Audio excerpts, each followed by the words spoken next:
Hello, it has been a long while. Today I'm going to read a story by HP Lovecraft.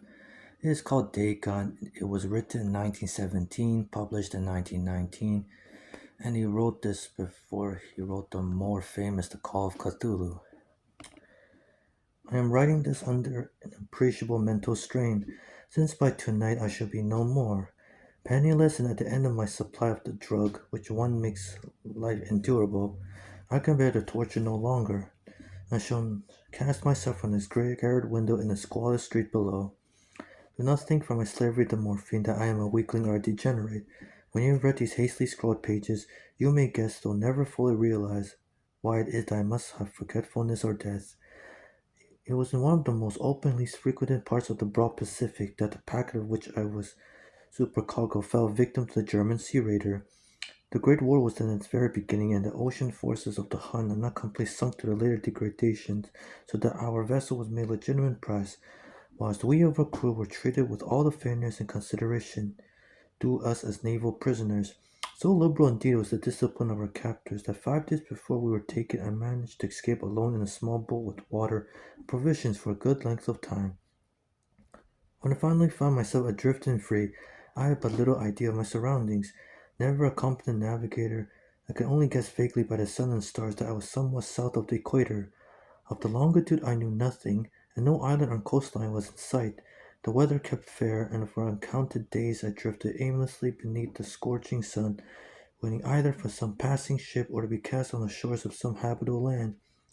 But neither ship nor land appeared, and I began despair in my solitude upon the heaving vastnesses of broken blue. The change happened while I slept.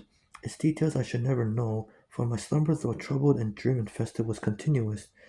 When at last I awakened, it was to discover myself half sunk into a slimy expanse of hellish black mire which extended about me in monotonous undulations as far as I could see, and which my boat lay grounded some distance away. Though one might well imagine that my first sensation would be of wonder at so prodigious and unexpected a transformation of scenery, I was in reality more horrified than astonished, for there was in the air and the rotting soil a sinister quality which chilled me to the very core. The region was protruded with the carcasses of dying fish and of other less desirable things which I saw protruding from the nasty mud of the unending plain. Perhaps I should not hope to convey in mere words the unutterable hideousness that can dwell in absolute silence and barren immensity. There was nothing within hearing and nothing inside save a vast reach of black slime, yet the very completeness of the stillness and the homogeneity of the landscape oppressed me with a nauseating fear. The sun was blazing down from a sky which seemed to me almost black in its cloudless cruelty, as though reflecting the inky marsh beneath my feet. As I crawled in the stranded boat, I realized that only one theory could explain my position. Through some unprecedented volcanic upheaval, a portion of the ocean floor must have been thrown into the surface, exposing regions which for innumerable millions of years had lain hidden under unfathomable watery depths. So great was the extent of new land which had risen beneath me that I could not detect the faintest noise of the surging ocean, strain my ears as I might, nor were there any sea prey fowl to prey upon the dead things. For several hours I sat thinking, brooding in the boat. She was lay upon its side and afforded a slight shade as the sun moved across the heavens. As the day progressed, the ground lost some of its stickiness and seemed likely to dry sufficiently for traveling purposes in a short time. That night I slept but little, and the next I made for myself a pack containing food and water, preparatory to an overland journey in search of the vanished sea and possible rescue. On the third morning I found the soil dry enough to walk upon with ease. The odor of the fish was maddening, but I was too much concerned with graver things to mind. So sly and evil sailed boldly for an unknown goal. All day I forged steadily westward, guided by a faraway hummock which rose higher than any other elevation on the rolling desert. The night I encamped on the following day still travelled toward the hummock, though that object seemed scarcely nearer than when I first espied it. By the fourth evening I attained the base of the mound, which turned out to be much higher than it appeared from a distance, an intervening valley setting out in sharper relief on the general surface. Too weary to ascend, I slept in the shadow of the hill. I know not why my dreams were so wild that night, but ere the waning and fantastic gibbous moon had risen far above the eastern plain, I was awake in a cold perspiration, determined to sleep no more. Such visions I had experienced were too much for me to endure again. In the glow of the moon, I saw how unwise I had been to travel by day. Without the glare of the parching sun, my journey would have cost me less energy. Indeed, I now felt quite able to form the ascent which had deterred me at sunset. Picking up my pack, I started for the red crest of the eminence. I have said that unbroken monotony of the rolling plain was a source of vague horror to me, but I think my horror was greater when I gained the summit of the mountain and looked down the other side into an immeasurable pit or canyon whose black recesses the moon had not yet soared high enough to illumine. I found myself on the edge of the world, peering over the rim in the fathomless chaos of eternal night. Through my terror ran curious remnants of paradise lost, and Satan's hideous climb through the unfashioned realms of darkness. As the moon climbed higher into the sky, I began to see that the slopes of the valley were not quite so perpendicular as I had imagined.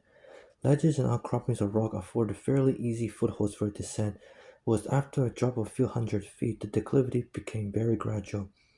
Urged on by an impulse which I cannot definitely analyze, I scrambled with difficulty down the rocks and stood on the gentler slope beneath, gazing into the stinking depths where no light had yet penetrated. All at once my attention was captured by a vast and singular object on the opposite slope, which rose sleepily about 100 yards ahead of me, an object that gleamed whitely in the newly bestowed rays of the ascending moon. That it was merely a gigantic piece of stone, I soon assured myself, but I was conscious of a distinct impression that its contour and position were not altogether the work of nature. A closer scrutiny filled me with sensations I cannot express, for despite its enormous magnitude and its position in an abyss which had yawned at the bottom of the sea since the world was young, I perceived beyond a doubt that the strange object was a well-shaped monolith, whose massive bulk unknown to workmanship and perhaps the worship of living and thinking creatures. Dazed and frightened, yet not within out a thirteenth throw of the scientist's or archaeologist's delight, I examined my surroundings more closely. The moon, now near the zenith, shone weirdly and vividly above the towering steep that heaved in the chasm, and revealed the fact that a far-flung body of water floated at the bottom, winding out of sight in both directions, almost lapping my feet as I stood on the slope. Across the chasm, the wavelets washed the base of the cyclopean monolith, on whose surface I could now trace both inscriptions and crude sculptures. The writing was in a system of hieroglyphics unknown to me, like anything I had ever seen in books, consisting for the most part of conventionalized aquatic symbols such as fishes, eels, octopi, crustaceans, mollusks, whales, and the like. Several characters obviously represented marine things which are unknown to the modern world, but whose decomposing forms I observed on the ocean risen plain. It was the pictorial carving, however, that did most to hold me spellbound. Plainly visible across the intervening water on account of their enormous size was an array of bas reliefs whose subjects would have excited the envy of a Dor. I think that these things were supposed to depict men, at least a certain sort of man, though the creatures were shown deporting like fishes in the waters of some marine grotto, or paying homage at some monolithic shrine which appeared to be under the waves as well. Of their faces and forms I dare not speak in detail, for the mere remembrance makes me grow faint. Grotesque beyond the imagination of a pole or a bulwer, they were damnably human in general outline despite webbed hands and feet, shockingly wide and flabby lips, glassy bulging eyes, other features less pleasant to recall. Curiously enough, they seemed to have been chiseled badly out of proportion with the scenic background, for one of the creatures was shown to act killing whale represented as but little larger than himself. I remarked as I say the grotesqueness and strange size, but in a moment decided they were merely the imaginary gods of some primitive fishing or seafaring tribe, some tribe whose last descendant perished ere the first ancestor of the Piton near Darthaman was born. Awestruck at this unexpected glimpse in the past beyond the conception of the most daring anthropologist, I stood musing whilst the moon cast queer reflections on the silent channel before me. Then suddenly I saw it. With only a slight turning to mark its rise to surface, the thing slid into view above the dark waters. Vast, polypus-like, and loathsome, it darted like a stupendous monster of nightmares to the monolith, but which it flung its gigantic scaly arms, the while it bowed its hideous head and gave vent to certain measured sounds. I think I went mad then. On my frantic ascent to the sloping cliff and on my delirious journey back to the stranded boat, I remembered little. I believe I sang a great deal, and laughed oddly when I was unable to sing. I have indistinct recollections of great storms some time after I reached the boat. At any rate, I know that I heard peals of thunder, other tones which nature utters only in her wildest moods. When I came to the shadows of the San Francisco hospital, brought thither by the captain of the American ship which had picked up my boat in mid-ocean, in my delirium I had said much, but found that my words had been given scant attention. Of any land up even Pacific, my rescuers knew nothing, nor deemed it necessary to insist upon a thing which I knew they could not believe. Once I saw a celebrated anthologist and amused him with particular questions regarding the ancient Philistine legend of Dagon, the fish god, but soon perceiving that he was hopelessly conventional, I did not press my inquiries. It is at night, especially when the moon is gibbous and waning. When I see the thing, I tried morphine, but the drug has given only transient ease. It has driven me into its clutches as a hopeless slave. So now I am to end it all, having written a full account for the information or the contemptuous amusement of my fellow men. Often ask myself, is it not all been a pure phantom, a mere freak of fever, as I lay sunstruck and raving in an open boat after my escape from the German man of war? This I ask myself, but ever does that come before my hideously vivid vision and reply, I cannot think of the deep sea without shuddering at the nameless things that may at this very moment be crawling and floundering on a slimy bed, worshipping their ancient stone idols and carving their own detestable likenesses on submarine obelisks of water-soaked granite. I dream of a day when they may rise above the billows to track down the reeking talons the remnants of puny war-exhausted mankind, of a day when the land shall sink and the dark ocean flood shall ascend amidst universal pandemonium.